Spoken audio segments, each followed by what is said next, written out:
Hey, how's it going, eh? This is Jord from Propagandy, and I'm here to mention that today is the 25th anniversary of the release of our very, very old album, Less Talk, More Rock. It's hard to believe a quarter of a century has gone by since we recorded that. I'm curious to see what things might be like if we were to get to a 50th anniversary. Well, I gotta get back to the beans up here, so have a nice day. Very good, bye now. Hi, this is Todd from Propagandy, and today's the 25th anniversary of the release of Fuck Off and Fuck Off. Hang on, I'll redo that. Hey, this is Todd from Propagandy. Today is the 25th anniversary. What the fuck? Hang on. Holy shit. This is Todd from Propagandy. Today is the 25th anniversary of the release of Less Talk, More Rock. Thanks to Keith and Greg for doing the podcast, and thanks to all you for listening to us back then or now. And yeah, have a good one. Thanks. Bye.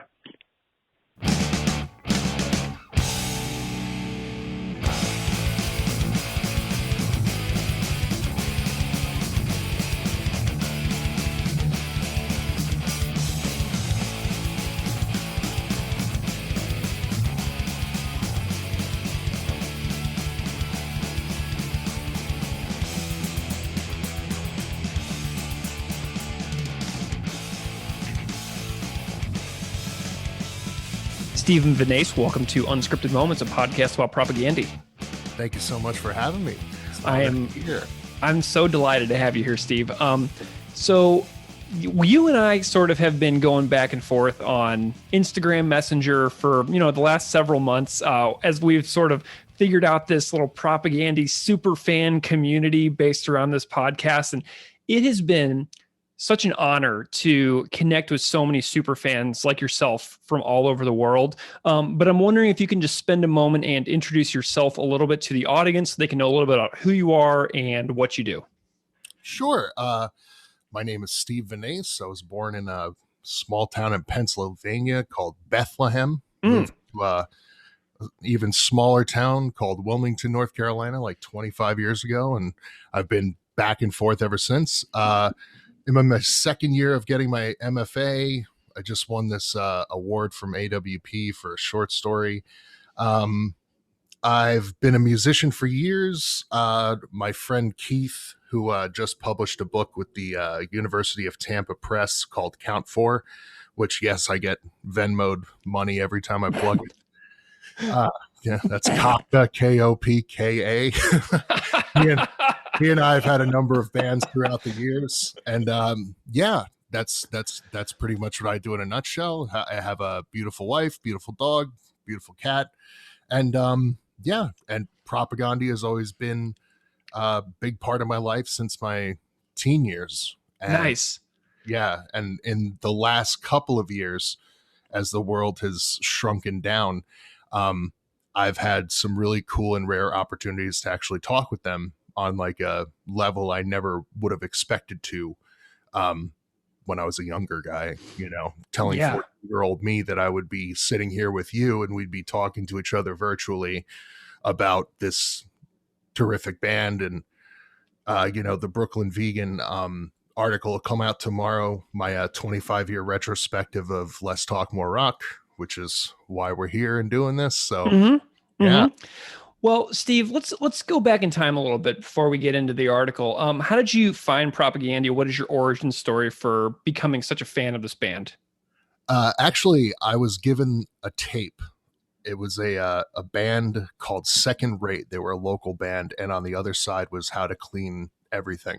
And, I didn't listen to the other side. I had it, but I didn't listen to it.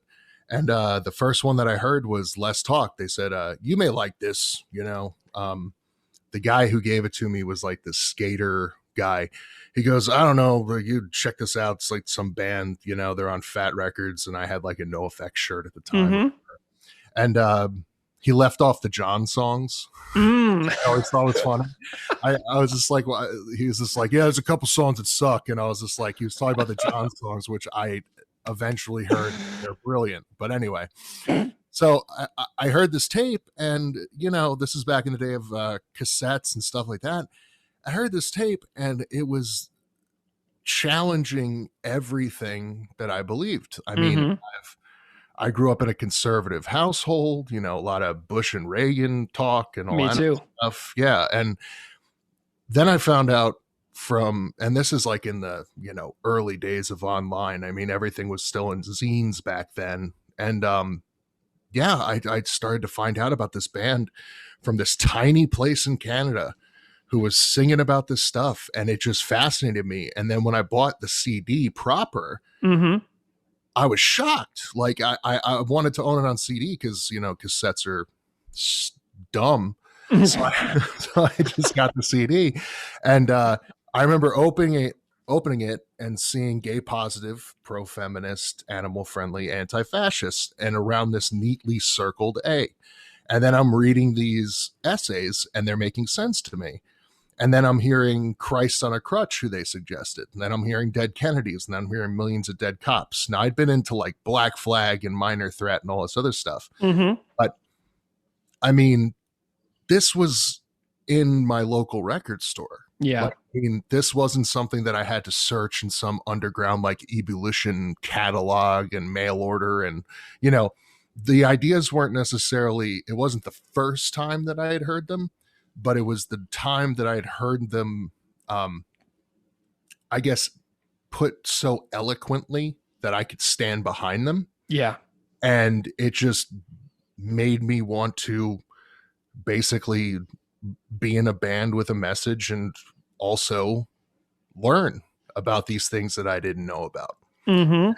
So that was my introduction. It was really like a splash of cold water in the face. And then I went back and heard How to Clean Everything, which I'm actually not a big fan of that record, but there were some hits and misses, but some of the stuff that resonated, it was like, wow, this is a band that's doing something completely different. And then I've just ever since then been a really big fan. Did you ever have any lulls in your Propaganda fandom? Were there any years in your life where they kind of like fell off your radar? Like every now and then I have a guest where they're like, yeah, I kind of missed like Potemkin, and then supporting cast came back and I got back into them. Do you ever have any lulls? Fuck no. Nice.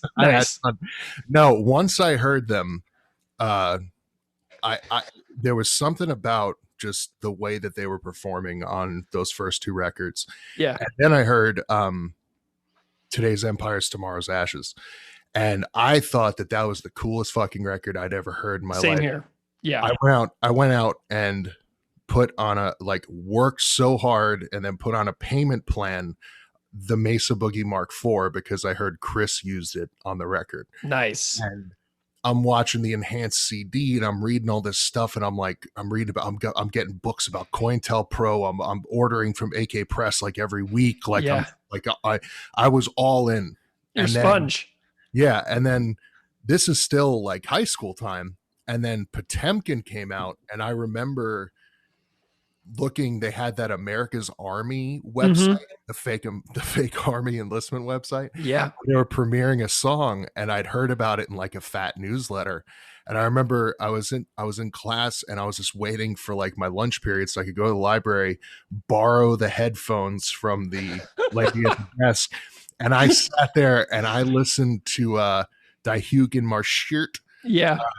Probably for the entire 30 minutes. And I said, this is the best single song I've ever heard. And then I heard Potemkin City Limits, and still my favorite album. So I kept up with them. They're not the type of band that an album a year, you talk about people that like Lagwagon or other fat bands or No Effects or No Use for a Name. Yeah.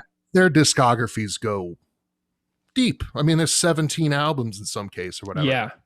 But they're all kind of, they found their sound, they stuck with it. And then Propaganda always kept me interested because I was also a musician. And so every time I would get to the bar that they were at in terms of what I thought was my own ability, I never got to the bar really, but I tried to get to the bar. And then the next record or the next song that they released would raise it even more. Yeah. And I still think they do that. which is why it's kind of like a band that you can grow with, as opposed to a band that you look back on and say, man, I really wish they played more stuff off of Ribbed, So yeah, no, there were never any lulls. Nice. Well, I want to get into this article. So you and I are talking on April 22nd, 2021, and tomorrow is April 23rd, 2021. It's the 25th anniversary of Less Talk More Rock tomorrow, which is when people will be hearing this if they downloaded the day that I put this out. And tomorrow you also have, as you alluded to earlier, a 25-year retrospective article coming out in Brooklyn Vegan. Do you have a specific title for the article that you have written? My title was Less Talk More Rock at 25, a retrospective. Nice. That just sums it up. The first title was a Better Red Than Dead reference. And I have that compilation in the other room. I have a test pressing of it that I just got from Mr. Matt. Yeah, it was a politically correct street gang. Propaganda's Let's Talk at 25. And then they were just like, a politically correct street. What is that? And I'm like, it's the Dallas Hanson dance mix off the never mind. We could just do the retrospective thing. Dude, that voicemail on that Dallas Hanson mix is absolutely phenomenal as well. So if people haven't heard that, they got it. It's so funny. It's the funniest thing I've ever. It's one of the funniest things I've heard, and it shows kind of like another side of propaganda that I always liked, is the fact that like it's like the liner notes to Where Quantity Is Job Number One. It's fucking funny. Yeah, You can curse on this, right? Yeah, it's all good. Do whatever you want. All right, good. Fuck shit. But no, it was like you hear those albums and you think like, man, these guys must be like crass, super militant, all in black clothes and everything else. And then you see live shots, and no offense, but they're just like a bunch of dweebs from like Canada. The first time I saw Propaganda, like Todd was in sweatpants, and I was like, what band have I ever seen that plays in sweatpants? Like, they don't take things like as seriously as they make it out, but it is serious, Yeah. So. Yeah, it's about the ideas. It's not about like, spending a bunch of money on some stupid certain wardrobe, which is absolutely how I live my life as well to this day. Me too. So your article, I read this, 4,000-ish words about the 25-year retrospective of the record. So congratulations on the publication of this piece. You clearly worked very hard on this thing. And I'm curious about if you can tell me the genesis of this article, the origin story of why you undertook this, because I was hoping that an article like this would happen, but I have so many other things in the works that I was like never even going to try to attempt to write it myself. I am so glad that you did, Steve. Like, I can't even begin to describe to you how happy I am that you've done this, but why did you do it? Tell me the story. Two reasons. One, I'm a writer and I love to write. And two, the band has given me so much. That album completely changed my life, and it has a really great narrative to it. And I wanted to tell that story because I don't want to spoil anything that's in the article, but one of the things that I talk about a lot with Chris and Todd and Jord is how it's kind of stood the test of time, as I mentioned before, there was like a lot of bands have a political kind of message, but it's always like there's always like kind of like an asterisk by it. It's kind of like anti-flag, right? Like, okay, you got a message, but you're also on a major label. You're looking for commercial success. You're on Warped Tour. You have shoe deals and stuff like that. And for me, it was like Propaganda is never really they've always stuck by, their core beliefs and their aesthetic. And I've always appreciated that as a fan, as a musician. And I just decided to write it because I was thinking, like, to me, the ideas proposed on that record are so blunt and so in your face, but also so they echo our times now. And it's one of those things where people, as Americans, we know people are very, very dumb here. They have never been introduced to these ideas. And to have somebody to think that this record is still in print, somebody can still pick it up. Somebody can still hear these songs, and somebody can still have that moment of like, this makes sense. Like, this is how I've either been feeling, or this challenges how I feel, and I want to investigate further. And it turns on a lot of minds. And I think that, like, once that light bulb goes off, I don't think, you can't put the toothpaste back in the tube. Like, once it goes off, it's like you're going to be engaged. Mm-hmm. So yeah, so that's why I did it. I honestly did it hopefully to get Chris and Jord and Todd and Sulin, John paid a little more money while this pandemic is still going on, Mm-hmm. And for me, I just wanted to write it. Like, Brooklyn Vegan didn't pay me anything. I told them I don't want any money. I said, if there is any money to be spent on this, give it to the photographer, Mark Miller, who, awesome guy, hit him up out of the blue for the photos that we're going to be using and everything else. So I think I followed him on Instagram yesterday as well, too. I'm really excited to see the imagery that comes along with the piece as well. Oh yeah, he has he sent me I 60, 70 photos, some from some that Chris wouldn't let me use because they have him playing in the nude. Yeah, he asked me, please don't send those. And I said, all right, but they do exist. Yeah. How did you find the photographer who has apparently this massive archive of photographs? How did that connection happen? Oh, Jesus. That was the hardest part of the whole thing. Okay. You Google image like Propaganda or whatever, you're going to get album covers and everything else. So then you start doing Propaganda 1996. Yeah. And you start getting the Less Talk More Rock covers. So I found out that if you go onto something like Flickr, Tumblr, something like that, and you're like real specific with your hashtags, Mm-hmm. you can find like older photos. And I found somebody that was at the show that Mark shot and had reposted these photos that he took and on this like Tumblr site, and said like, what, used by permission with Mark Miller. And then I found him on Instagram because, the world is this big now. And so I just reached out to him and he said, that's totally cool. I even have more. He sent them to me in a Google Drive file. I ran them past the band and said like, hey, are these cool to use? Yeah, blah, blah, blah. And then, really cool guy. Gave permission. Like I told him, I said, listen, I said, I'm not getting paid for this. I don't think you will, but you'll get a credit and a plug. Like, I hope that's enough, Yeah. And he's a really great photographer. So I really encourage people to check out his work. Off the top of your head, do you know his Instagram handle to plug here? Like, and if you need to look it up, you can. Yeah. I think his website is hmniphoto.com. And I believe his Instagram handle is at HMNI There you go. Fantastic. Yeah, we'll and I'll post I'll tag him on Instagram and everything as well, because I followed him yesterday because of the connection that you made with me and him. So I'll be posting that link as well, so anybody can go and follow him. If you go to our Instagram, you'll be able to find the handle there too. Awesome. Okay. Well, Steve, let's move on a little bit. Sure. I want to know about the involvement of the band with this article. We'll talk more about the record here in a little while, but you were hugely involved with the band in this writing process for this piece. So I want to know a little bit about how Chris, Jord, John, Todd, Sulin, Beav, whoever you had in your orbit, I want to know, like, individually how each one of them were involved with the creation of this piece. Well, first off, in order to keep everything kind of like, I think I could have written like 6,000 words on this thing, but in order to keep things concise, I reached out to John, Chris, and Jord. Mm-hmm. John was the first to reject me through his publicist. They said that, he's not doing interviews.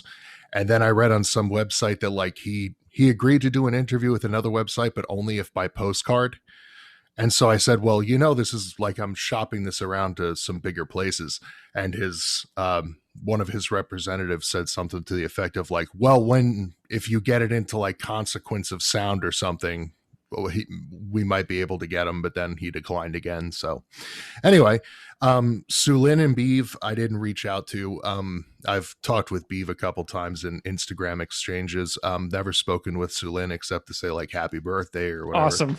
Yes, but I really wanted to keep it about the band that created it and like the people that were around it. Sure. And I even like hesitated at first to include Todd, but then I just remember that, like, you know, when these songs were being toured, he was the bass player, and that basically he's the guy that when he entered the band, he kind of closed the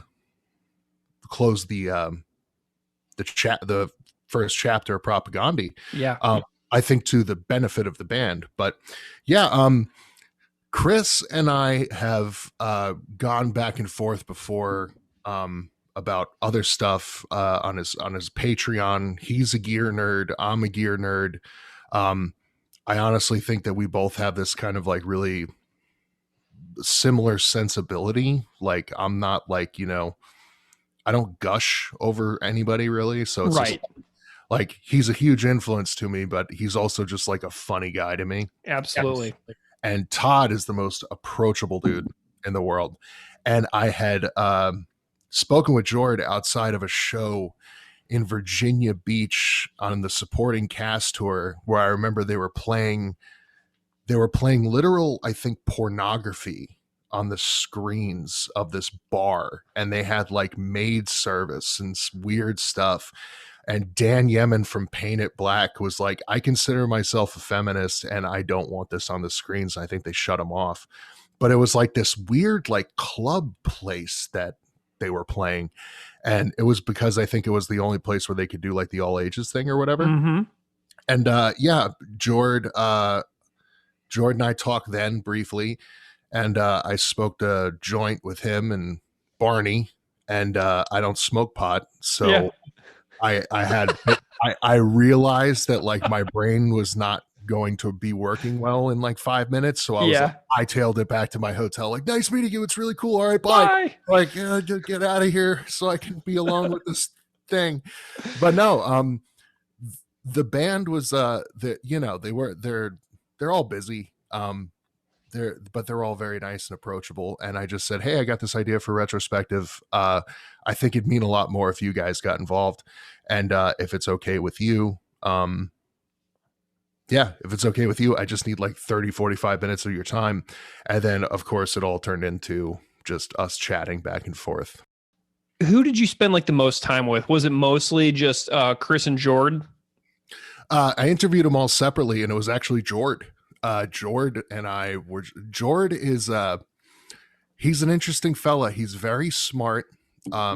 I didn't know this, but it's in the article. When they recorded Let's Talk More Rock, he has a 4-year degree in sociology. He was going to go for his master's and just never sent the applications and stayed with the band.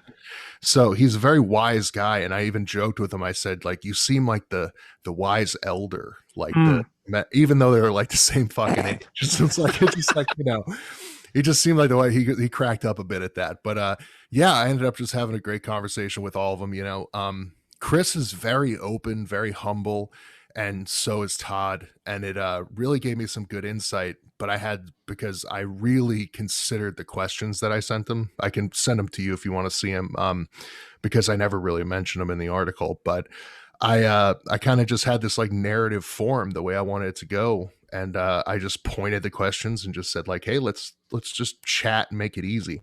And a lot of it ended up in the article, and it reveals what I'm most proud of with this piece, I think, is that it reveals the personality of the members that I interviewed,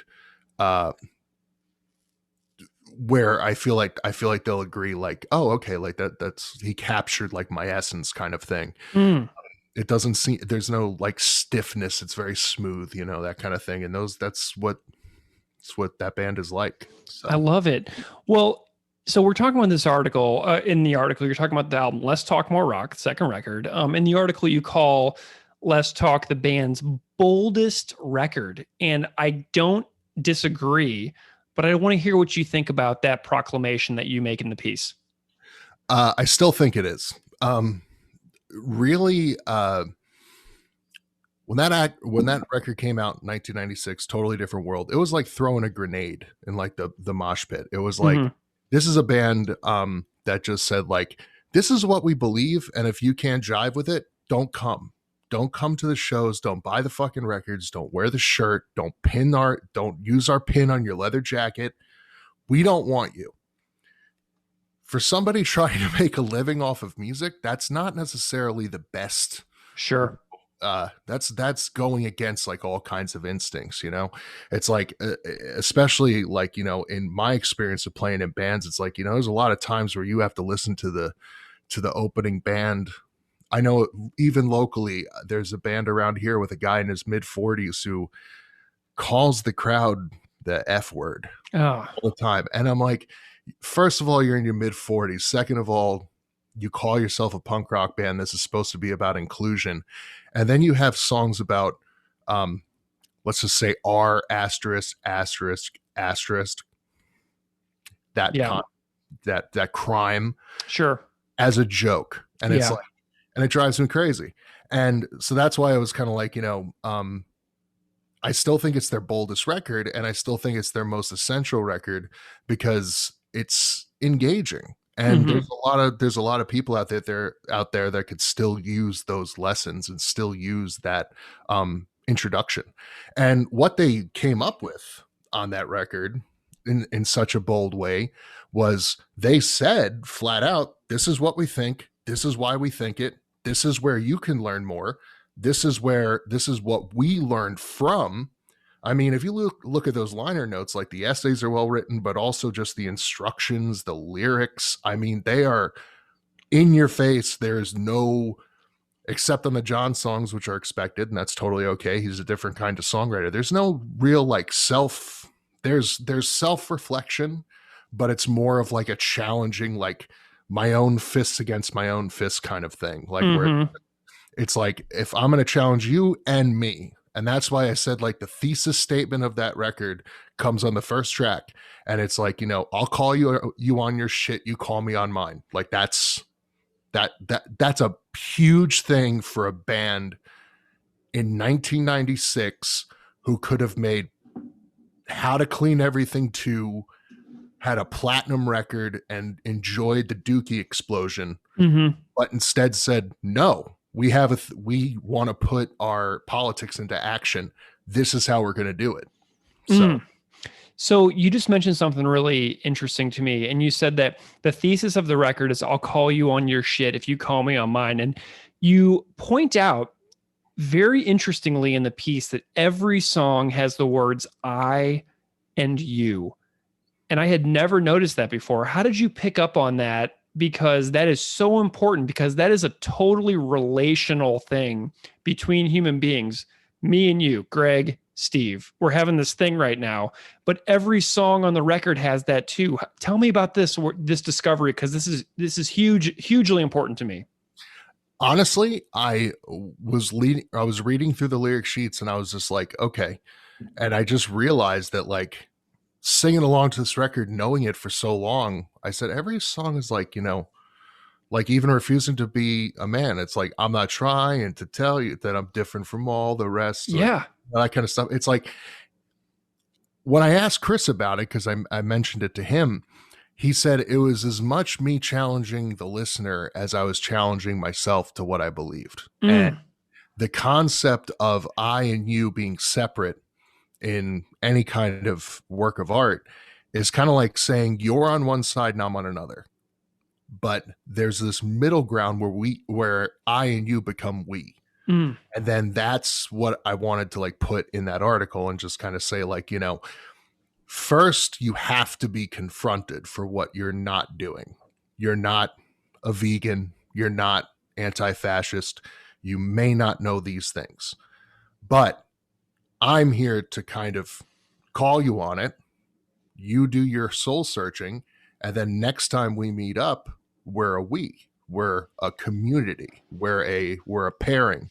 And hopefully a lot of people like, you know, kind of heard that and said like, I want to be on their side. This is wise. This is the kind of stuff that we need in this country. This is the kind of stuff we need in our communities, you know? Oh my God. That is so beautifully stated. I want to be on their side. Like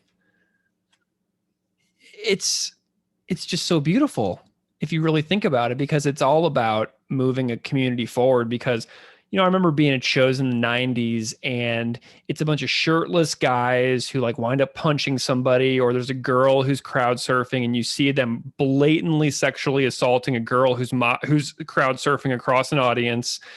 One of my earliest memories is of being at a NoFX show at Mississippi Nights in St. Louis and watching girls crowd surfing and guys just straight up grabbing them, you just see hands reach up. Yeah. And, a passage from, and you mentioned Chris saying they're going to call him on it. And there is an audio performance of a show at Gilman Street, which you and I were going back and forth on the other night, absolutely rolling with laughter. I was like laughing so hard listening to the stage banter. And I've listened to it a whole bunch of times, but it's a show at Gilman in 95. And you referenced it at the beginning of the piece. You kind of start the article with this. And you reference on the show because of like how saucy Chris was with the audience on this particular performance. I mean, it is peak Chris Hanna calling people out. And you have a quote in the article that I want to just cite for a second. You say, or you write, when propaganda takes the stage, they look out and see not just another foreign American crowd, they see enemies of the politics they hold dear enough that the entire purpose of their performance is to educate, communicate, and to engage in a positive way. Propaganda see fashion, not function. Leather jackets, Liberty spiked haircuts falling over as the humidity indoors grows. They recognize early that, well, these people just aren't going to get it. And I loved it so much because I grew up thinking that the reason I was never able to see Propaganda live for so many years is that they hated me, that they didn't want to perform for me because I wasn't good enough to see them. Does that make sense? Like I legitimately thought that. And you look back at some of these particularly hairy moments with Chris in the article, and I'm wondering what strikes you most about your observations of Chris's engagements with the crowd. Like, what do you think about it? And then maybe what Chris has talked about a little bit in your conversations with him.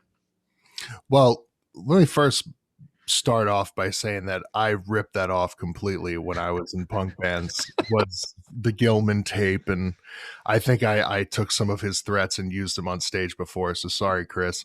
But, when you were talking about shows and scenes and stuff, Wilmington, North Carolina is where I-40 ends on the east. So most of the bands that you have to go see, you have to either go to like NoFX plays like the House of Blues down here when they come through, and then there's like they have like a strict contract that says like they can't play anywhere else within like 200 miles of this or whatever, that kind of stuff. So I remember I'm not trying to like be on a high horse and say like I heard Propaganda and all of a sudden I was an ideal citizen. Like I was like the angry guy at punk shows, but then I realized like, wow, I'm making people feel uncomfortable. Like I'm 6'5" and fucking. So am I. I'm 6'5" too. Yeah. So it's like you're this big imposing figure, and then and I liked rough hardcore and shit like that. I never was a fight guy. I don't like to fight, but it was like reckoning when I heard like Propaganda and reckoning that and just being like, these like those spaces, I'm so glad that they got safer now and people are more are more aware of what's going on. Because back then, like early days of punk, like, I mean, you would see like literal molestations and you would see like I saw stupid, like in front of me. I remember I saw Strike Anywhere at Cat's Cradle, and this young lady was jumping off the stage, and the first hand that went up just tore off her tank top, and she just turned and was like flailing and everything else. And I think one of the bands gave her like a shirt to put on or something like that. But like, I mean, like that was the scene. Like it was all macho. It was all punk meant macho for a while. Yeah. And now I hope that we've come to like, making the spaces safer so that stuff doesn't happen, because it was the kind of thing that like for a while there, it's like, you're the fly on the wall, you're watching the band, you see something and you just kind of go like, oh, that sucks. And then now I'm the kind of person that goes like, I see something that's not cool. I'm the guy that goes up and says, you're getting the fuck out. Like you're going to be here in this, you are not going to make this this uncomfortable for anyone else. But to go on to Chris, I think he has that, and he had that, especially during that Gilman show, like I referenced. I read in the Exclaim article that I referenced in my piece, which was that exhaustive band history. He hates that that's even out, that like anybody heard that. But for me, it was inspiring because I was going, here's a frontman who's not afraid to like, engage an audience. And like he says, and like he was telling me, he said back then it wasn't, I wanted to get together and say, I have an idea for a better society. Let's talk about it. His idea was fuck you, fuck your society. And if you're not running with us, then fuck off. Mm-hmm. And when there's a couple pictures that I couldn't find the photographer, but there's a couple pictures that exist from that Gilman show. And if you look at that and read the article, I think you can kind of see you can kind of glean it. It's a white male audience in this place that's supposed to be a haven for liberal politics. It spawned this beatnik movements and like, Lawrence Ferlinghetti's bookstores like down the fucking street or whatever. Mm-hmm. And it's like, and then all of a sudden they get there and like Jord said, he said they were a couple years into that MTV punk shit. And he was like, the people that ran the place were cool. The DIY stuff was cool, but the crowd was filling up with that macho stuff. And Chris you can hear it on the tape. You hear there's huge lengths of silence. And then you hear like Chris in the audience go, why are you here? Why are you here? And it's just like, they're like, hatred. Like that was like one of those things. And then he's like making fun of people. He's like MTV punks and America rules. And he's like, hey, stop moshing or I'm going to go take a shit in the pit. It's like, that was the best one. Yeah. He's like, yeah, you laugh now, but wait till you get your feet in it. Oh God. When I talked with him for that article, he couldn't remember what he had said. I think he may have remembered, but when I told him that he said that, his pale Canadian face just went like, oh boy, yeah. So, but and now talking to him, I mean, it's the 25 years removed from that, and I think he's one of the most considerate, calm people I've ever talked to. Very funny, very accommodating. And it's almost like I couldn't imagine. Like, I mean, first of all, he's ageless. He looks literally exactly the same as he did back then. It's ridiculous. Look at me. Like, I'm 37. Chris is like 13 or 14 years older than me. And he like looks like my younger brother by like 3 years. Oh, I was going through photos, like looking for what I was going to use in the article. My wife was looking over my shoulder, just like, is that Chris? And I was just like, wow, he's so good looking. Yeah, she really has a big crush on him now. Yeah. So I'm like, yeah, good. So anyway, she's like, is that the Chris that you were talking to? I was like, yeah. He's like, he hasn't aged in 30 years. And I said, I know, I don't know. He's like the Paul Rudd of punk rock. I don't get it. So anyway, but oh, I'm so sorry, Chris, if you're hearing this. Oh, I hope he does hear it. No, that's all complimentary. But anyway. Yeah. Oh my goodness. But yeah, he's such a cool guy. But when I referenced that, he said that is not the kind of behavior. Like he said, that's adolescent, like 13-year-old behavior to him. And I'm sure he regrets it. But I also think he's kind of like one of those people that's what I always gather from him is he's way too hard on himself. Mm-hmm. I think it's because I'm like that too. He has a quota of perfection that has to be met. Yeah. And it's kind of like with the Failed States remaster that came out and stuff like that. It was just like, I think he's probably one of those people that just goes like, I have to make sure that what I leave behind or what I put out is like the best it can possibly be. And it was kind of like when they remastered How to Clean. He told me like twice during our 45 minutes talking that he hates that fucking record. It's my albatross. I hate that record. Yeah. No, nothing's going to make it better to me. However, still went through and remastered. He's like, it's still a little bit better than it was, but it's, he still just hates it so much. And I'm just like, I want to tell him like, you were like writing those songs when you were 19. Yeah. And you changed people's lives with them. It's like, I love it. Yourself. I love it when he's on his Patreon, like, this song's on my permanent record. And he screams it like, it's on my permanent record.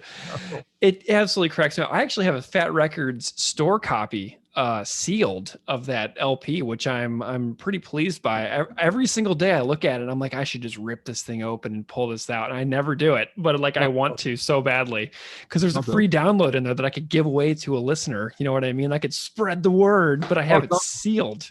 Oh, I actually have a bone to pick with you about that. I was about to say, don't give away the free downloads. Make people buy the goddamn record. Well, the thing is, if you buy the record, like that becomes, that thing is like your property sort of. Do you know what I mean? So like it comes with it. And then I want to spread the love. I'm just. You're too nice. I'm very nice. I think I'm nice. I try not to suck. Fail here and there. I think what you're doing is it's like a good idea to, like, when I first saw you doing it on the Instagram, I was just like, don't do it. I was just like, the bands have to make the money. And then I'm looking at them, I'm like, but Rise Against has enough money. They can go with them. Yeah, I actually got in trouble. I actually drew the ire of a particularly famous punk rock musician by putting up his free download. And I've done it a little bit less since then because somebody actually noticed and they were not pleased with me. But, that's a different story for a different day. So right. When we go off air, I want to know who it is. I'll tell you later. Yeah. And you will not be surprised. I guarantee it. You will be like, oh, yeah, totally that guy.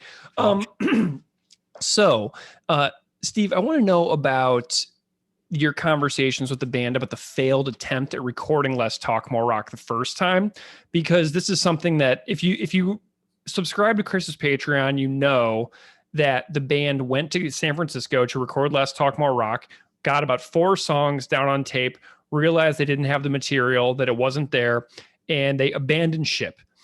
And so I'm curious about what you learned about this recording attempt, and also why you said that Fat Mike and Ryan Green were bemused at the failed attempt, because that was a particularly striking detail that jumped out at me. Well, here was something that was interesting to me. That was actually Chris's word, that they were bemused, because I said, were they frustrated? He said they were more bemused. Interesting. The reason why is because they were paying for the recording time, the band. So they had booked this time, and Chris was saying, like, you look at like Metallica, right, or you look at some of these other like metal bands and stuff like that, and they go into the studio, they got like rough songs, and then they finish them up and they slide out the record. And Chris said that, like, I think he was actually happy that it didn't work out, because he told John and Jord, like, I gotta cut, like, I can't write under this kind of pressure, And I asked him, and I think in the Exclaim article, they said like they did like that 36-hour drive back to Winnipeg and like one thing. But Chris said, I learned a lesson. Like, I learned that I can only work by myself. And he was telling me an anecdote about a band coming to his house they were an instrumental band, and they wanted him to sing on a song. And the song was 30 seconds long. And he said the band was there all day playing this song, and Chris couldn't come up with lyrics because he just can't work like that. And so as a writer and a musician myself, obviously on a much smaller scale, it's kind of like I found there's like a certain kinship with that, because there are people that, if I get together with my band, it's like, here's the riff. How do we make this better? But like, I got the song done, it's like, I'm bringing you a finished product. There may be like, there's parts that can be changed and mutate a little bit, but he said that kind of taught him that's how he works, and since then that's how he's worked. And and I mean, he also said that it fired him up to get the songs done, because they were back and it was recorded 5 months later. And as you know, Propaganda and also the Weaker Thans, by extension, always had like a long period between records. And I think it's because they take not only so much time and consideration into what they do, but I think the way that they work has a lot to do with it. Although Jord told me the frantic pace of running G7 and practicing between 1997 and 2001, when he was reflecting on his day planners, he said, like, I don't know how the fuck we did it. Like it was insane, like how hard we were working, and that kind of stuff. But that's a whole other article. I even had an idea to write an article about the history and the decline of G7 Records and Yeah. what happened. Because there are some interesting tidbits to like how it got started and stuff like that. But I don't know. Maybe if people read this one, I'll do that one. Well, and I tell you what, like something that I would think would be so interesting to do on this particular podcast as well is to do like a retrospective of the A Zone building that housed the Mondragon Cafe, Arbiter Ring Publishing, G7 Welcoming Committee, and just get the different players from that building who all did this, all these different awesome businesses and worked together in a very particular way. Participatory economics. Yeah. Make like a retrospective of that particular community and put it out on the podcast. Like that's an idea that I've been toying with for a while. It's just, the idea of hunting some people down and making it happen. So I'm, hopefully going to get some G7 stories in here too. I think Todd mentioned during our interview that Lorna, who worked at G7, I think he was roommates with her for a while or something, or because he was talking about John always like hanging out. I don't know. But yeah, that was one of the things that came up in the interview that you may be interested in was I was asking him, I said, following your career, Propaganda always has like the kind of same people, like, that Barney, like you're a fan of the band and then you come to know like Barney, the sound guy, and like Jason Livermore and like the people they work with and all sorts. And Todd was saying, well, yeah, because you decide to go on tour and you go, okay, well, we need someone to sell merch, and hey, he seems like a cool guy, let's just bring him along. And then, oh, we're going to be doing this endeavor, let's get our friends in here. So they have like what was really interesting to me is that they have a really cool community of people around them as well. And I'm not sure if that's a Winnipeg thing, I'm not sure if that's a Canadian thing, but it's just like I think that they have always surrounded themselves as a band with people that not only believe in their message, but people that are capable of helping them, and they reward them with work, be guitar techs and other stuff. So I thought that was a really cool thing when Todd was talking about that, and then we shared stories about like when you pick the wrong person, like, oh, I didn't know you were a full-blown alcoholic when you went on tour, and now I got to get you help in New York City, and I don't know where the AA meeting is, so, Oh, my God. Well, there was another thing in the article that I really liked, and that was the discussion of the vocal progression between How to Clean Everything, Chris, to the version of Chris that we more recognize today, which comes about during Less Talk, More Rock. So the vocal progression between those first two records is like, it's two separate Chris's, essentially. It's the How to Clean Everything Chris, and then the Chris we know today, the first attempt at it, essentially. Right. But Chris says in the article, you quote him, he says, on Less Talk, I was avoiding that, but I didn't know what to do. So I was just kind of talking in key. So if you compare something like Less Talk, More Rock to, say, a track like Fadala's Hearse on Potemkin, which comes 9 years later, Less Talk is like a step along his progression of skills vocally.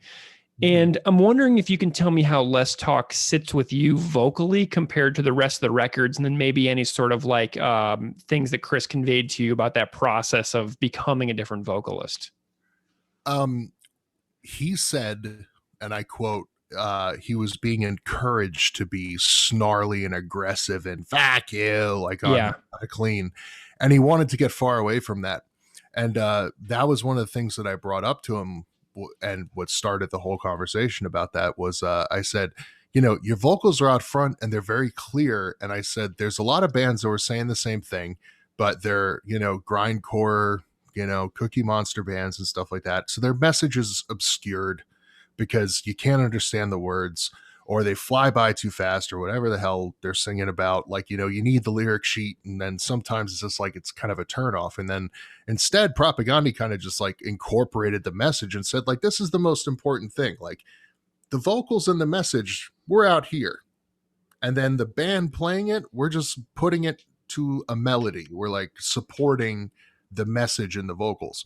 And it was actually Fat Mike that told Chris, like, you're trying to sing, is what Fat Mike told Chris. And Chris goes, this is more talking in key, like that kind of thing. But I remember listening to his Patreon when they were talking about recording Potemkin and what a nightmare it was. And that's my favorite record. So of course I had to listen to all those episodes. And he was saying how, like, a lot of the songs on Potemkin, it was, first of all, it's the last song, this is the last record they did in like E standard. And when he was recording those tracks, I remember him saying on one of his Patreon episodes that, like, he recorded those alone, and he still records vocals alone, and I'm a vocalist and guitarist in my band, and I don't like to record in front of people. I do vocals on my own as well. And he was like cutting in from different takes, like the best sounding one, because it was outside of his range and everything else. But I think if he would have, I mean, it's kind of what serves the song. It's like anything else. It's kind of like, the less talk songs are, you can learn how to play less talk, more rock in an afternoon. It's not a hard record to play on guitar and bass. On drums, yes. But like on guitar and bass is a pretty simple record. And so you kind of like, you don't need that difficulty like singing. But then you hear like, like Failed States or something like that needs singing. You know, those songs, you can't just talk them out. Like, that needs like singing. And yeah, I think his progression as a vocalist is amazing. I remember reading when Potemkin came out, people were actually razzing Chris on like these forums and stuff that we were a part of. I remember there was a website like propaganda.ca and these old forums and shit. And it was, they were razzing him. They were like, yeah, it sounds like he could just barely hit the note. It's like, and then he admits to it years later, like, yeah, we could barely hit the note. Like, I was like doing take after take. But no, it worked on Less Talk. I don't think it'd work anywhere else. But I always thought it was kind of like a conscious choice, and turns out it was. So a notable omission from your article is the absence of John K. Samson's direct commentary, which is totally fine. John is perfectly willing. He's perfectly fine to do whatever it is that he wants to do. But I'm curious about what you might have learned from the other folks in the band about John's time with Propaganda and what they may have said about that time. Well, it actually goes back to this Exclaim article, because there's something that Chris gets very excited about that he read in that article. And this is Hardcore Raging and Nazi Baiting. And it's by, I believe, Greg Platt. Exclaim.ca. Yeah. Greg's going to be on the show. He's going to be on the podcast for a Potemkin song that we have lined up. Awesome. Yeah. That article is awesome for He's so good. Fan. Yeah.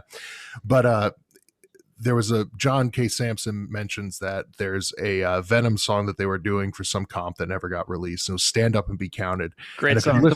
If you listen to the song, even my mom, stand up. I mean, it's not hard to play. Like, it's really not. I just love it. I know. And it's Venom stuff is so... Some of Venom stuff. The other day, I emailed Kronos from Venom the other day to see if be like, hey, Kronos from Venom, come on the podcast. You know what I mean? So we'll see. That'll never happen. But I had to just say that on the podcast. I did invite Kronos from Venom people for Stand Up and Be Counted. I did it. Won't happen. Anyway, sorry. Go ahead. Speaking of Kronos, one thing. Have you ever... I think it was Thurston Moore's. He has a record label called Static Peace, and he put out a 7-inch that was just Venom banter. Oh, nice. And it was just Kronos like, yeah, this is like Cleveland, yeah. All right, are you here for metal? It's like, it's so fun. Oh, God. It's when you take it all out of context, and banter is hilarious. Band banter especially, but anyway, so John K. Samson. John K. Samson, right. So Chris and John both had like this same moment of realization that like, and Chris was so happy that John recognized it as well. Doing this Venom cover, they were kind of like, we can't get it done. And it's this isn't right, you know? And like Chris even said during our interviews, he said, I wanted more out of John. Like he kind of knew he had it from Jord, but he didn't know he had it from John. And then John, he would have a lot of fun when John would bring in like this acoustic song and they'd turn it into a propaganda song. Sure. Then he started bringing in like slower and slower stuff, and Jord echoed this as well. And it was kind of like, are we holding him back from doing what he needs to do with the people he needs to do it with? Yeah. And is he holding us back from doing what we need to do with the people we want to do it with? And Todd, when I was talking to Todd, we were talking about like the timeline, and he said like, yeah, he said, Chris kind of said like, hey, if John does leave, would you be interested in playing with us? And of course, Todd was, I think I Spy had either just broken up or they were on their way to finishing up or something like that. And they toured with Propaganda and they were familiar. And like, I think at some point Todd was living with Chris and all this other stuff. So it really was just kind of like I asked if it was amicable and they said, yes, it was totally amicable. It was just kind of like John had to follow his path and they had to follow their path. But the one thing that I loved the most was the fact that it was like, and this is actually just a positive, like it just shows you like how close those guys were. I was talking to Jord and I said, I saw John Sampson on a solo tour when he put out one of Winter Weed or one of those. Yeah. And he had a band with him and he had a bass and he played Anchorless and Gifts back to back. And he played him the Propaganda way, the upbeat way and everything else. And when I told Jord that, he just smiled, and I just emailed him like a link of him doing it in like Massachusetts. I sent it to Chris too. And I think that they were both like so happy because I consider Propaganda and the Weaker-Thans as like two of the greatest bands of all time. No question. I love the Weaker-Thans so much. I love John K. Sampson's writing. I would have been thrilled to talk with him, but you know, he's on his trip. That's really respectable. But yeah, I think that it's like to have that relationship between those two bands, and it just, to me, it just makes so much sense. It was like the learn to fly together, but then know when to depart. Like it's kind of like they both left the nest for their own, for their own benefit. And I think and like I said, it was really amicable. There was no dirt. There was no gossip, it was just kind of like, hey, he's more of a poet, indie singer, songwriter kind of guy. And we want to thrash. We want to really bust it out now. And as you can tell by the records that G7 put out Fallow and Left and Leaving. So, Canada, so, that kind of thing. But yeah, John, I really wanted to get John, and I'm sad I didn't, but it doesn't diminish my appreciation for all the information that Chris and Jord and Todd gave me. Yeah, I love it. Well, and there's nothing wrong with that. There's nothing wrong with John's omission. Like it didn't detract from my appreciation of your piece. You know what I mean? Well, thanks. I was worried about that. No, it doesn't, not at all. And so, I was thinking about that, and I was just like, because John declined to participate in the podcast as well, and obviously I would love to talk to him, but that's fine, man. My favorite song all of last year is "Fantasy Baseball" by John K. Sampson. My hands down, my number one favorite song in all of the catastrophe that was last year is that song. There's so many sorry, didn't mean to interrupt you, but there's so many Weaker-Than songs that when I hear them, they comfort me in a way that like other bands' songs don't comfort me. Right. There's also another Greg McPherson. Yeah. Seven is another brilliant songwriter that Canada has like a well somewhere, I swear. That like everyone drinks from it and becomes a genius. But yeah, but there's a lot of John K. Sampson stuff that just really like it hits an emotion in me that other bands can't even get close to. And so that's why I was just like, I'm glad you said that it didn't diminish from the piece, but yeah, I would have loved to talk to him. But at the same time, you have to remember, it's kind of like Jord said at the beginning of our conversation, goes, it's half my lifetime ago. And for John, it's like I don't think he's maybe as willing to talk about something that he's no longer a part of. Right. That was 25 years ago. Yeah. You know what I really want to know about John K. Sampson? I want to know if John still loves Born Against as much as he did on the Where Quantity is Job Number One comp, where he says, I love Born Against. I guess who's playing there? Born Against. We're going to go see him.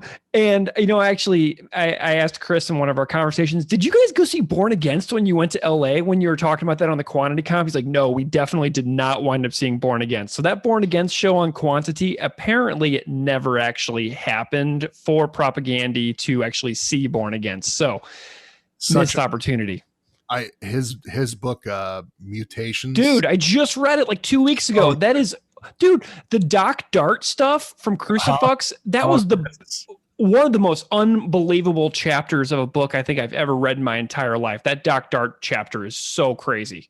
He wrote a couple novels too, and I have written a couple novels that I'm like shopping around and stuff, and like the stuff that he comes up with is so wild and off the wall, and it makes so much sense when like the novels are like Men's Recovery Project, and then the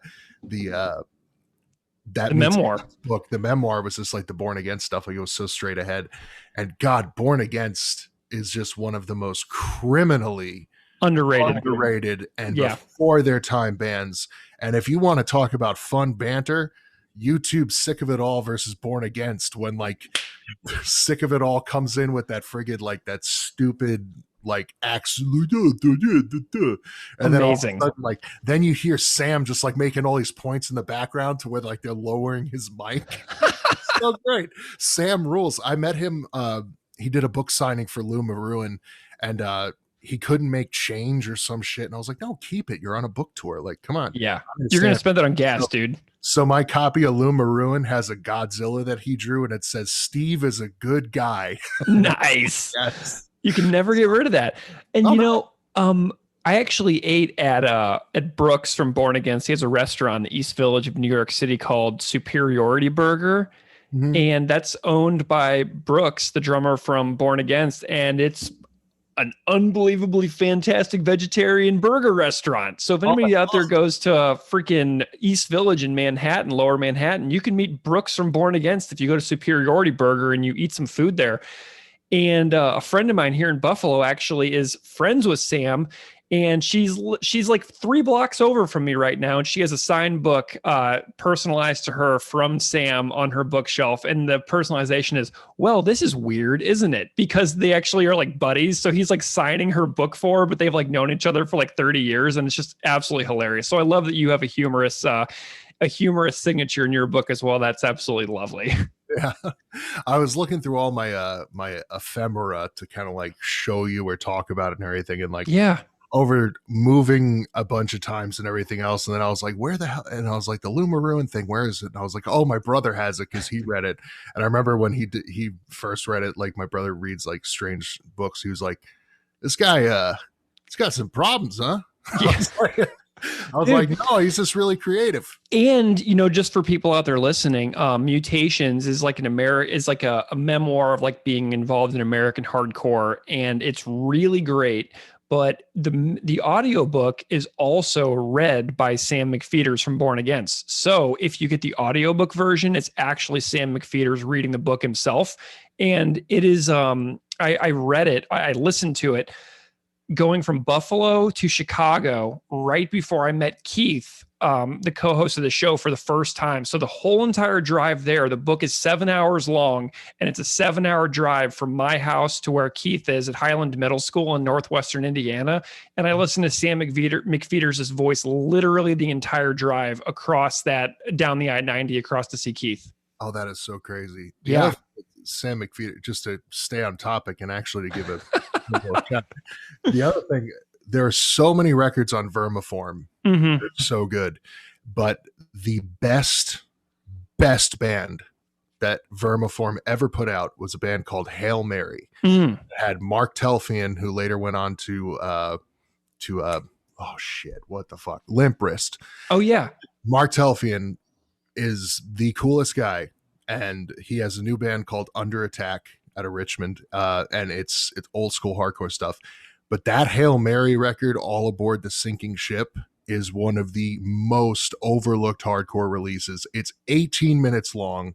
It is so the snare cracks, his voice is huge, the guitars are destroying. It's got Born Against alumni, so if anybody takes anything from this podcast and my rambling, it's go buy Hail Marys, All Aboard the Sinking Ship, and Under Attack's new split, and tell Mark Telfian that Steve Vineis sent you. Yes. Okay. Let's go back to Propaganda now. Yeah, of course. I love that. I love the Sam McFeeters tangent. Sam McFeeters. Go find Sam McFeeters, everybody. But so you guys, when you were doing your interviews with Jord and Chris and everybody, you talked a little bit about the artwork as well. And I'm wondering if you can talk a little bit about what you learned about the artwork for Less Talk More Rock that you really enjoyed.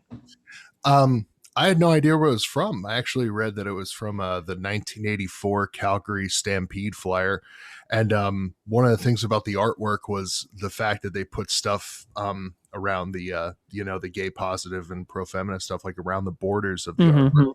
And I asked Chris, I was just like, I said, did Fat object to that?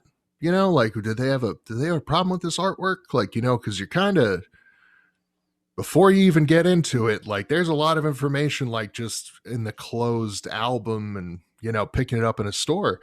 And the only thing that they got into a row about with Mike, and I don't even think it was that big of a deal, was the UPC code and on the art. So the first many copies, it now does have a UPC code, I believe.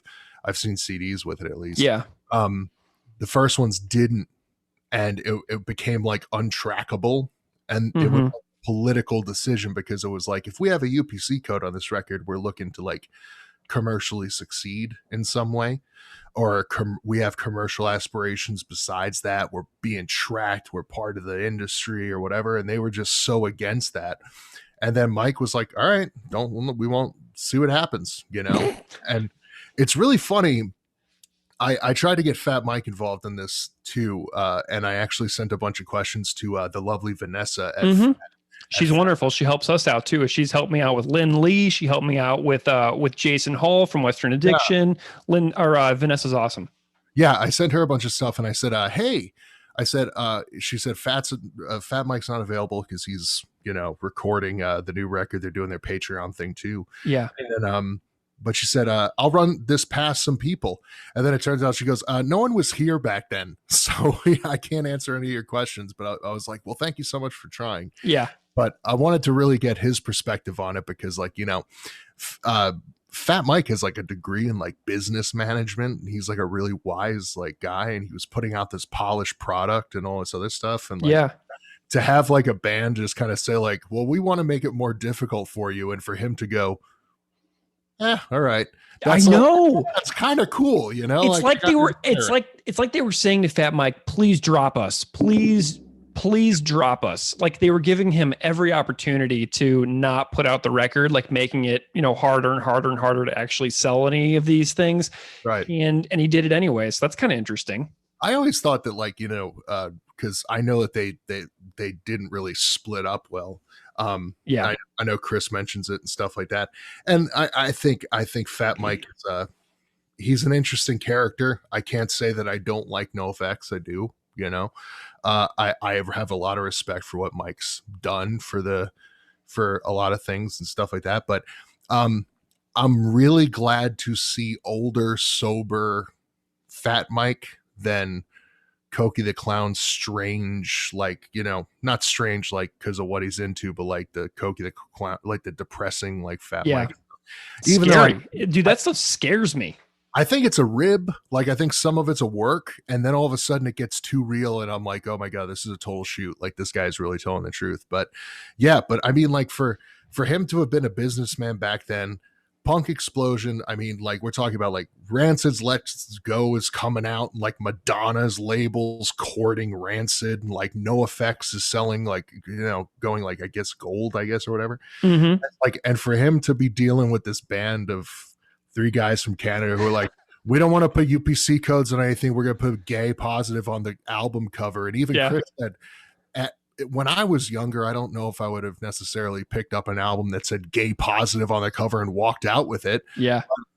Fat Mike was just like, go ahead, do whatever you want. It's So awesome. I It's thought that was awesome. kind of cool of him. Yeah. Well, okay, so I'm curious about like, so you obviously were doing a bunch of research on the side besides just talking to John, or I mean to Chris and Jord and Todd, and trying to get Fat Mike and everybody. But like, one of my favorite things about doing this show is tracking down all the teeny tiny little minutia. And I've got a copy of the Kung Fu Daniel 7-inch that is in the other room, and I'm actually going to give it to Keith as a present. But he hasn't. But he knows I'm sending it to him. But I just tracked it down. But like, I love the minutia. Do you know what I mean? Like every single time there's like a vocab word in a lyric, like I want to know more about that and put it in the show so that people are like, oh my gosh, they talked about everything. Like that's what this show is kind of about. It's about extreme geeking out. And I'm curious if you had any like favorite discoveries of that you were researching, that you found where you were like, wow, I am so happy that I found this. Do you have any discoveries like that? I think because I've always been conscious of the band, and I've always been one of those ones that like, reads whatever I can when it comes along. Like I didn't really have any like really great discoveries. I think I learned more through the conversations than I did. Mm-hmm. And I'm one of those people like you. If I like something, I like it. Yeah. And I'm one of those people that's read like one book 20 times, and it's because I want to know everything about this book. I want to it was so hard for me being like a real gearhead to like just hold back from asking Chris like, so what angle did you put the bike to get the sound of this? Like, I want to know like that kind of information and everything. But what actually was most rewarding for me with this was one, as soon as I posted that, I have a small Instagram that's not important to me whatsoever. I don't have a brand. I hate that shit. But I posted that I like hashtag propaganda. This thing's going to come out in Brooklyn Vegan. Mm-hmm. So many people sent me stuff. Yeah. So many people sent me, oh, here's a blog post about when they played in 1997 in Australia. And I'm like, thank you so much. I've never seen this. This is awesome. Was it Bosto Nate? Was it the username? I don't think so. It was Tommy something. Okay. There's a dude who I message back and forth with all the time down in Australia. His username is Basto Nate. I don't know how to say it precisely, but we message back and forth all the time. And I'm like, I love hearing from people, and I love when people send me dorky things like a flyer or like a ticket stub. Like I'm just so into that. Yeah, see, I'm not into like I don't have any of my old propaganda records because I actually worked at a record store, and we got into the red with one of our creditors, and I had to put all my records up on the shelves and sell them so we could stay afloat, and never really got fully reimbursed for them. But there went all my propaganda records and all the other stuff. But I got some other cool stuff we'll talk about in a minute. Yeah. But nice. But no, I think one of the two most rewarding parts of this was, you get to have a conversation with the band, and like I said, like it was just like you're talking to these people, and you're like, man, it's like these are people that really had an impact on you, and I think that's one of the things that I like most about this podcast is because, and why there can be a podcast on propaganda. It's crazy. It's because they truly have like their bands look to see what they're doing, because it's like a mutual respect. It's like, you see how they play, the interplay, the ethic, the songs. I mean, it's all top notch. But then the other thing is that it's like what they say is so wise and resonant that you do have people that are obsessively like, oh my God, yeah, I got the ticket stub. I got this. I got multiple copies of this. I want to send you this. I want to show you this. It's like, and I don't know if the band knows how to deal with that, because I think they're so humble, especially Chris, that it's like, I don't know if he realizes that it's like, yeah, some of the words and some of the things that you've said have gone beyond just like you said them and put them on a record. They've gone into like someone's heart, and they've been like, wow, I didn't think like that. It's like, how many people, like, everyone's a vegan now, but like you were talking about it in 96, but like what you planted some seeds in a lot of people, and it's like, I hope that he gets, I hope that all of those, everyone that's ever been associated with propaganda gets a little joy out of knowing that like they do have a super dedicated fan base. I mean, it's, it's not crazy to think that like there's people that like, it's not like necessarily a deadhead thing. We're not there to do drugs with them. We're there to be like, you really did like make me reconsider my small town, the people I was hanging out with, what language I used, what terms I used, and yeah, it's kind of they're the perfect band for a podcast. Man, I tell you what, and when I was in middle school, which is when I discovered Propagandy, I was hanging out with some people who were overt white supremacists, and I was trying for some reason to like get them to like me because they smoked cigarettes and like they listened to Rancid and because they skateboarded. But they also were like, yeah, my older brother's he's a neo-Nazi and stuff like that, and that's really great. And I'm like, oh my God. And like, so looking back on this, like the fact that I didn't become a little Nazi is like almost mind-blowing to me. Like my path could have easily gone in one of two directions based on my insecurities, my vulnerabilities, the fact that I wanted to be desperately liked, the fact that I was weak and I felt like I needed people around me to like sort of protect me kind of thing. Like I needed people to like, quote unquote, have my back. And so I talked about this a lot in the Dead Fascist episode that we did ages ago, but like it was really a crapshoot for me which direction I went, either be a little Nazi or go in the direction that I did. And it really was like a coin toss, like 50-50. I'm so lucky, that these ideas were given to me. I feel the same way too. And that's why, like you said, like, why did you write this piece? It's because that was the start of me saying, no, I'm not like my conservative parents. I'm not like my conservative neighborhood. I'm going to stick up for the little person. I'm going to take the side of, I'm going to take the side that's against power. I'm going to be an anti-capitalist. I'm going to try to make my, footprint as small as possible on this planet, that kind of thing.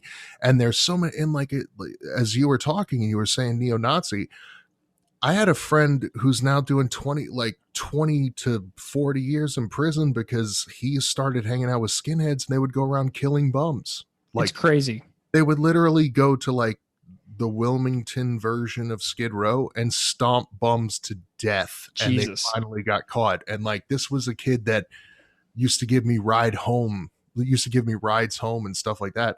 And it's like, wow, it's like, and it's because it's such a form, like at that age, you're forming your opinion of the world while your hormones are going crazy and you're trying to figure out yourself. It's the most crucial time.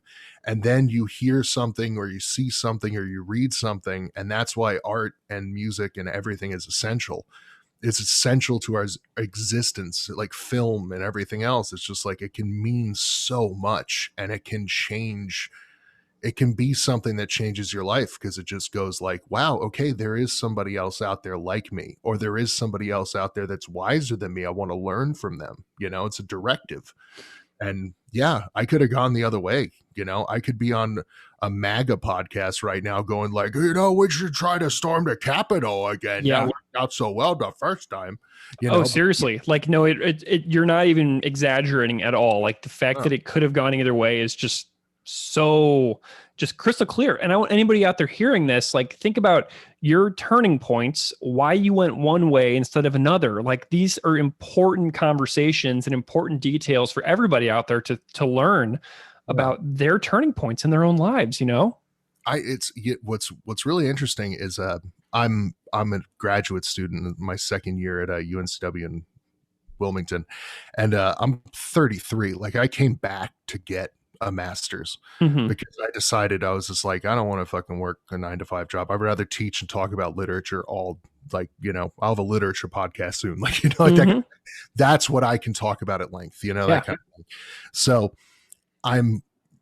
one of the things that I've had to kind of slow myself down about is kind of saying, like, I'm dealing with people that have come from high school and then gone directly to college, and now they're in grad school and they're 10 years younger than me, and they haven't had that experience of discovery. They haven't seen, not that they've all been sheltered, but they've had their own experience, or they've had to, come to grips with their sexuality while still being repressed by everything else. And it's like, and I'm trying to be like as sensitive as possible to that, because I'm going like, wow, like, like I'm pretty firm in where I am and what I believe now. Yeah. And you're still kind of figuring it out. And instead of me telling you that your story isn't worth telling, it's like, how do we blossom your story into something that'll help somebody else? I think that they're doing something, like, it could be something that they're doing for the common good, and the only people that I really challenge are the ones that I'm just like, me, I just write for entertainment. Like, I try to write books because I don't want to work, it's that kind of thing. That's me. That's just what I do.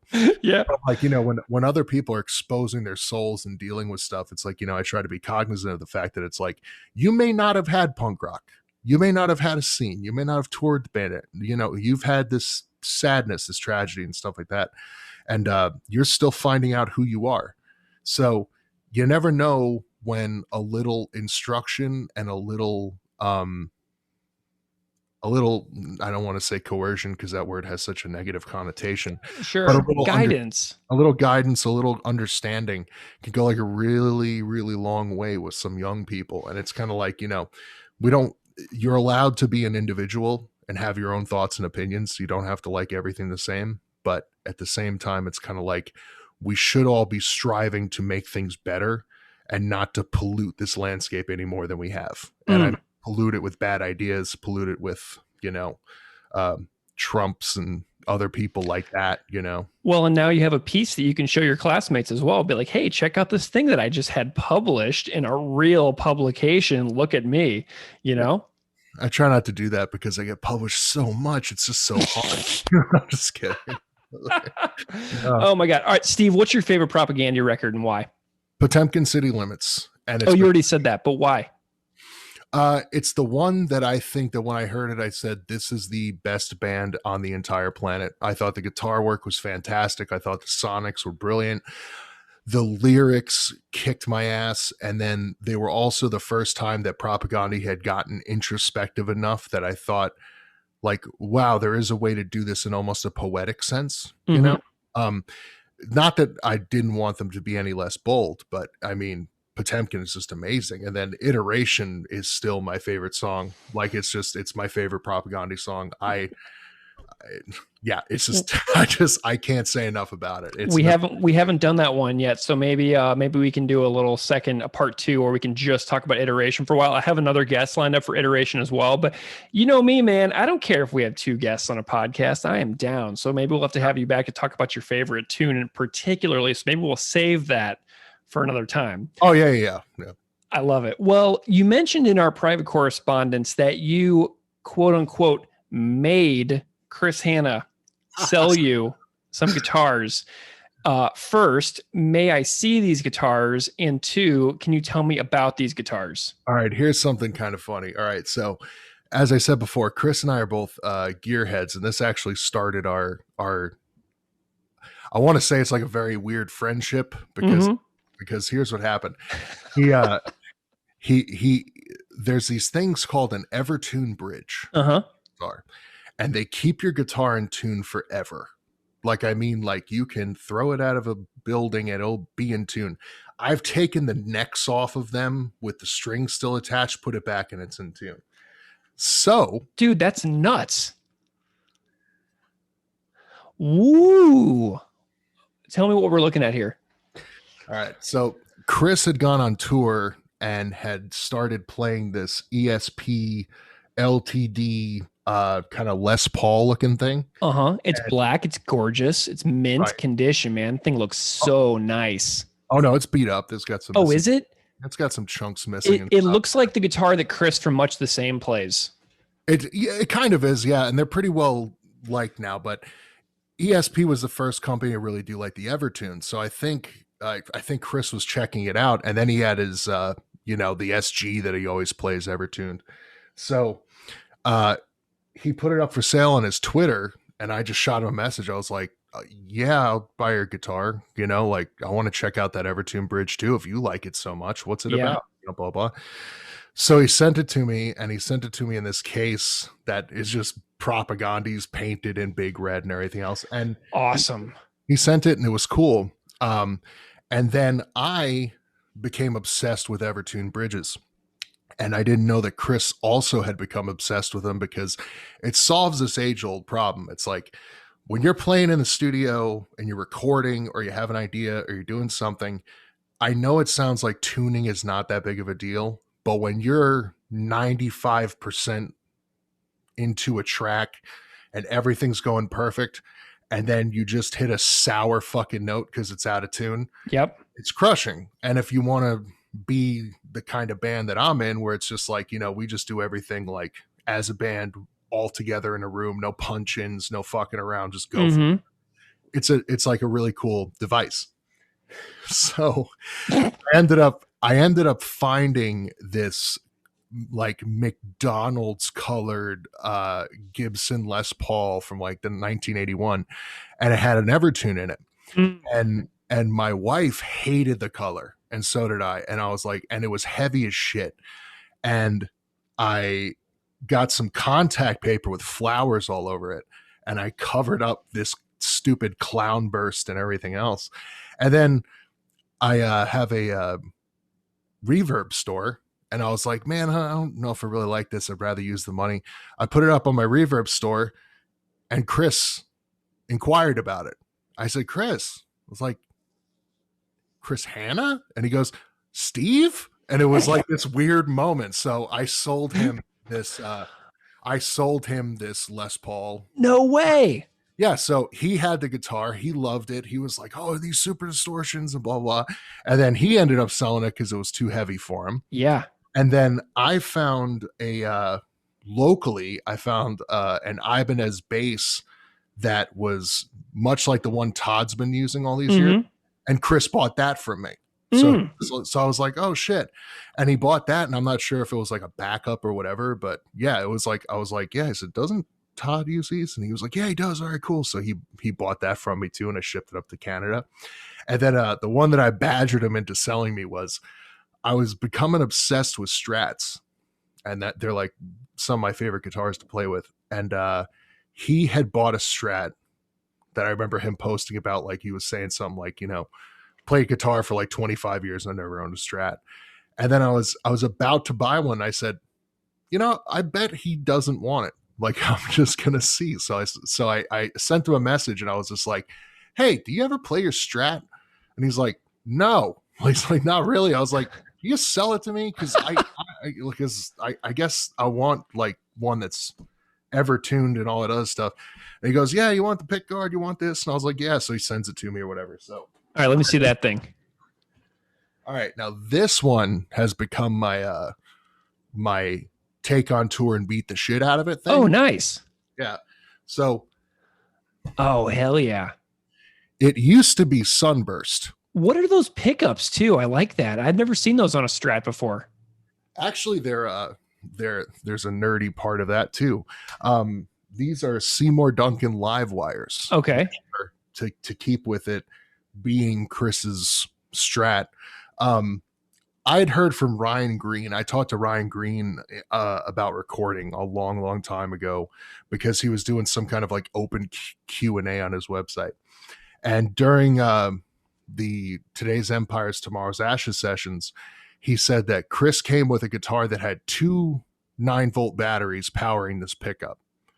And I was like, I did some research on the year, and then I found out that they were Seymour Duncan live wires. And the Seymour Duncan live wires metal, right? So this fucking guitar cannot play a clean tone whatsoever. It's interesting. It's just so brutal. But the funny thing is that when Chris was talking on one of the one of the Patreon episodes, I was like, didn't you have like a 2 9-volt pickup? And he's like, yeah, I think I routed out my guitar for something or whatever. And I was just like, yeah. And then I ended up just finding the pickup at random on a Reverb. And then I was kind of like, all right, well, that makes it the old Chris guitar, because this thing has been through drum sets. It's been refinished. It's spray canned right now. It's got stuff sticking out of it. It's got stuff sticking into it, but it gets played. And it's got a very important sentimental value to you as a person, you know? Well, yeah. Well, I don't, I'm not sentimentally attached to anything really. I try not to be. It's not the kind of person I am. There are a lot of things I don't want to see go missing. Mm-hmm. But yeah, badgering Chris into selling me. I think I emailed him like twice. So one day I was just like, just sell me the fucking Strat. Like he said something about not liking middle pickups. I'm like, I love middle pickups. Sell me the Strat. But he's a cool guy. We've done some gear dealings back and forth, and like I'll check in with him every once in a while. Just like, you got anything cool to trade? He's like, no, I almost bought like a Les Paul with a Bigsby just to have something to fuck with, like that kind of thing. But Steve, I feel like you're on the Patreon. I see you commenting on there often. I comment on there, but I comment as Classical Ideas Podcast, which is my other show. So I don't comment on there on my own name, but I see your name pop up on there. And were you involved in the Today's Empires, Tomorrow's Ashes data recovery? Was that you? No, that wasn't me. I was trying to tell Chris I've engineered some stuff before, and I was trying to tell Chris like what like I could do. Sure. I was like, you can send me like the tracks, and I can add the right tails and timestamps, and kind of like I'd be willing to do that just to hear the remix, but sure. We found a company to do it. So no.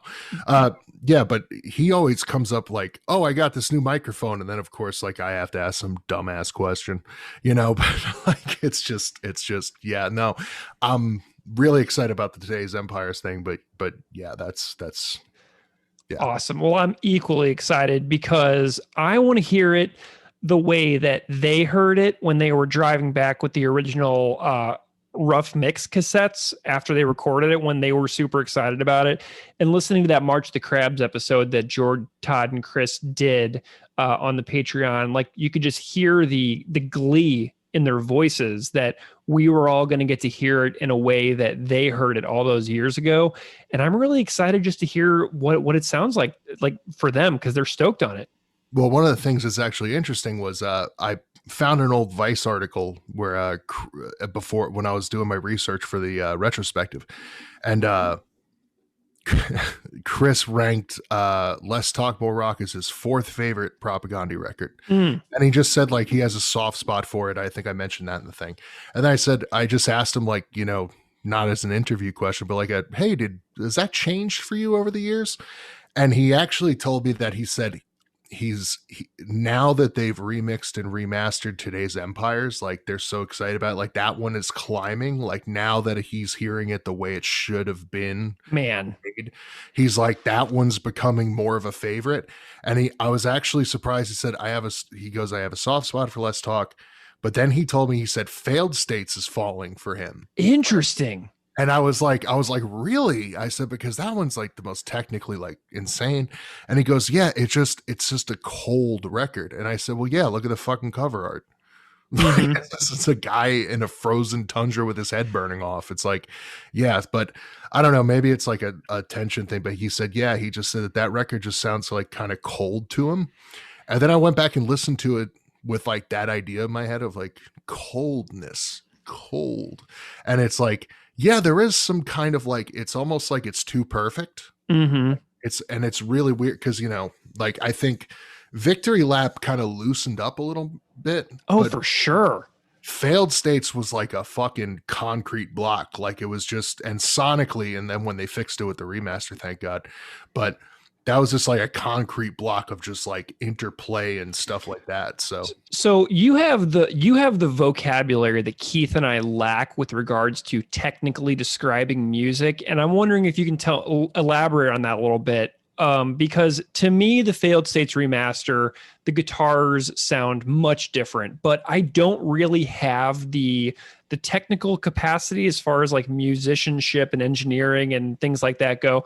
I'm wondering if you can describe to me how the difference sounded to you when you were processing that remix remaster Failed States. I A-B'd it.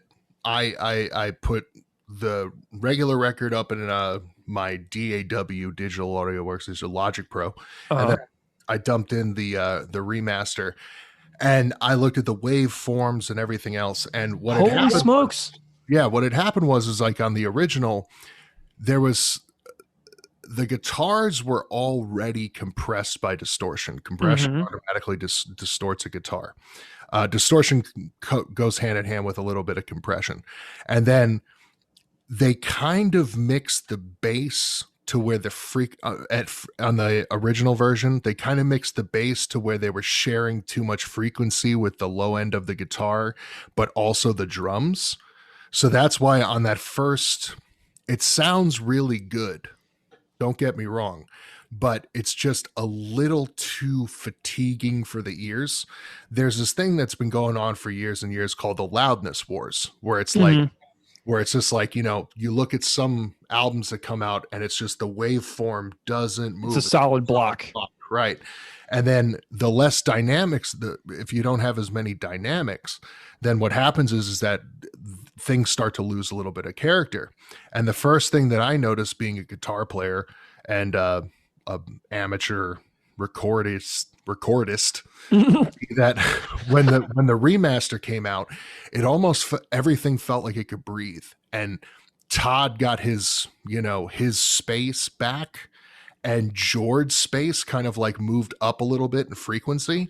So it was kind of like the drums like popped a little bit more, and they kind of sounded a little more like a band playing, as opposed to like kind of this, there wasn't this sludgy like lower mid range. There was like this singing upper mid range, and I'm always a fan of I like treble, I like stuff that sounds like pretty sharp, and the guitars sharpened right up because it wasn't like they were too focused on making, it sounded like the master wanted to make the guitars like really heavy, and backing that space off and allowing the bass to occupy that area makes the guitars automatically sound different, because now they're not getting that, like, there's frequency ranges for all instruments, but guitars are meant to be left kind of like in the mid to high range. And then if you let the bass take up the low range, you have a really good mix. Yeah. So that's why when I heard the remaster, I was just like, I dorked out and was just playing with stuff, it's just that I find that stuff fascinating to me. But yeah, that remaster was great. And that's why, and if you look at today's Empires, if you dump it into a DAW, you can kind of see that, like, it's another record that there's a lot of crush to it. There's a lot of, I think the drums got triggered. Like, yeah, they did. Yeah, and that fucks things up, because it's kind of like, there was a time and place for that, and now it's just like, but it just doesn't sound as naturalistic. Yeah. And whenever you take and this is just from listening to records produced by guys like Steve Albini and like Don Zientara and what's his name? Don Fury, like Fugazi records and stuff, like no overdub, stripped back, like, wanting to hear like the band in the room, and then knowing like, okay, this guitar is going to be the buzzsaw, and then this bass is going to be the engine, and then the drums are going to fit in the middle, and then you have the vocals that are on both sides. And I even said to Chris once, I think as a comment on his Patreon, I said, the thing I want to hear the most is a Propagandhi set recorded at Steve Albini's studio, which I visited. And yeah, just to see like what a guy who's such a minimalist like Steve would do with a band that has such maximalist arrangements sometimes, and just to see how it would get captured, Oh, wow. To like no overdubbing vocals, no overdubbing guitars, like no fixing things, just like, I know the band's good enough to perform a great set. Definitely. I just want to hear like those drums and that big room, like that shellac kind of sound. So Yeah, I think man, it'd be a neat thing. dude, incredible, man. Love shellac. Yeah, me too. Did you listen to the BBC recordings that Chris posted on Patreon? Chris is so fucking hard on himself. I said, dude, these sound fine. But yes, you go to the BBC studio, it's, at Maida Vale or whatever. Shellac actually just released a live record from there. And it Nice. sounds incredible, but it's because Steve Albini's there engineering it, and they set it aside time to do it or whatever. And it's just like, but I heard the BBC stuff and I was just like, this is great. And then the song that Bringer of Greater Things, where Oh Chris my God. Beaver's intro, it made me go, all right, next project in quarantine, Chris, go back and get Beav and add him to Potemkin. Like, just see what he does over that stuff. Like re-record that record with Beaver, because I always feel like that record, if it had Beaver on it, would have been like, I think it wouldn't have been as overlooked, maybe. Maybe. It's possible because, I mean, if you think about what Beav did for supporting cast or for a supporting cast, the atmosphere and so different with Beav compared to the previous record. I mean, he brought so many new ideas in there and just took it to another level instantaneously. Yeah. You've talked to him on the podcast, right? Yeah. He's been on. He was on the Woe Is Me episode. He was on the Cut into the Earth episode, and he's also going to be back for Refusing to Be a Man.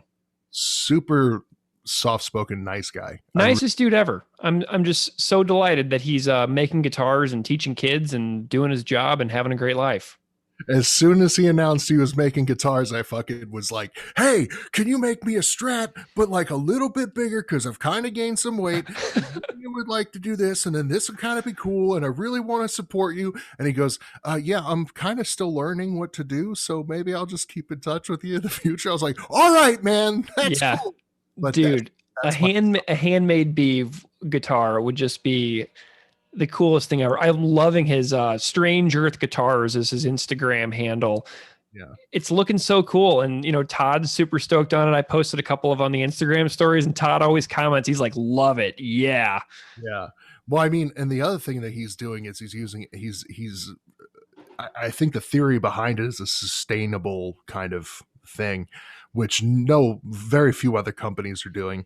And I think that if, to watch it, I remember when he first started, I think he changed like the neck on something. Mm-hmm. And I'm a guitar builder. Like, I've put stuff together myself, and I could maybe build a guitar, but probably not. But if you kind of help me, I could probably pull something off. But watching him grow and learn the craft and everything, that's why I was like, oh my God, like, if I want to support you, like, I want you to be an artisan guitar builder. Yeah, exactly. I think that would be awesome. That's always been like a minor dream of mine, to like, supplement my income, building guitars. That'd be so cool. Awesome. Well, Steve, I am so stoked on our conversation. I'm so glad that we talked about more than just your article, because like, you're just like a wealth of technical information. I'm just so happy that we connected and that we could do this and celebrate this fantastic article that you have coming out tomorrow in Brooklyn Vegan about the 25-year retrospective of Less Talk More Rock.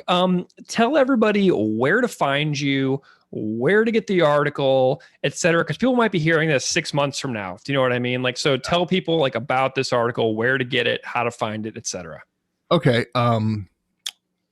We could have done the whole theater of the mind thing and been like, we recorded this the day it came out. Just been like, yeah, we're talking to you this morning. We just read the Brooklyn Vegan article. Dang it. Theater of the mind, man. I know. We're just, I didn't even think about it. I'm not smart enough for stuff like that. Well, it's an old Carney radio trick. Yeah. Don't give me too much credit here, people. Yeah. And no, this has been a fantastic, I'm honored that you had me on. Oh, dude, it's a pleasure.